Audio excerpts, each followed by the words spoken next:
He didn't seize the throne, we built, placed, crown, raised it. Brick by compromise, brick we constructed the stage. Every shortcut taken, every truth we've erased it. Every time we chose comfort over righteous rage. We carved his golden idol from our greed, fear, shame, hate. Then acted so surprised when he walked through the gate. The tyrant doesn't create the conditions, he inherits them. He's the fever, not the disease that's been festering within. We spent decades building altars to wealth, power, fame, skin, then gasped in horror when he became our unholiest sin. The mirror is held up, we turn away. He rules not through strength, but through our abdication. Every norm he shatters was already cracked. Every institution he corrupts had prior contamination. Every democracy's defense we never actually back. He reigns because we're tired, scared, numb, lost. And tyranny fills the vacuum when we won't pay the cost. Watch how quickly we normalize the madness, lies, cruelty, theft. How fast the days our rake becomes tomorrow's shrug. How we adjust our morals with the dignity left on the altar of convenience, snug in our rug. The tyrant doesn't need an army when we police ourselves, when we silence our neighbors and fill his prison shelves.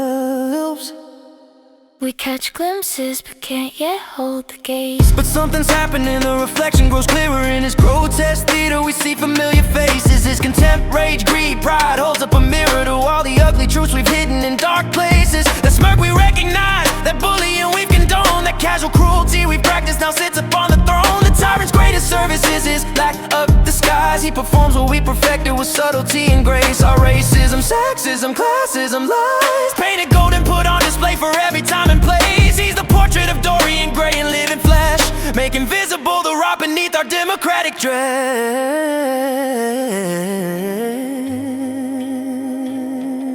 The mirror cannot be ignored. You can't unsee your reflection once the curtain's torn away. Can't pretend the tyrant's face isn't partially your own. Can't claim he's an aberration, the fluke, a price to pay, when every feature came from seeds that we have sown. The mirror prevails, not through force, law, might, power, but through the simple truth revealed in the revealing hour. Some will see themselves and turn away in disgust. Some will see and finally choose to change their course. Some will see and double down and place in him their trust. But none can claim they didn't see the reflection source. The tyrant reigns by illusion, shadow, fog, night. The mirror prevails by bathing everything in light.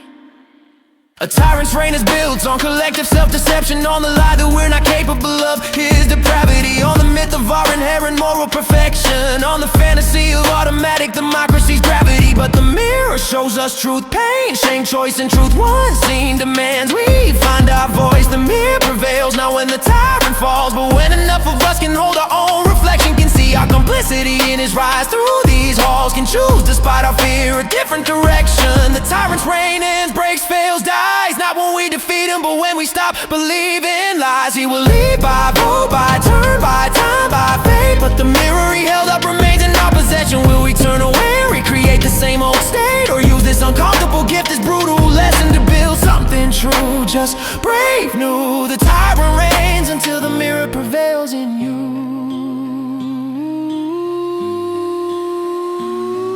Every nation gets the tyrant it deserves. Every democracy abandoned invites the autocrat. And every value we don't defend just slowly curves toward the strong man, promising to let us win.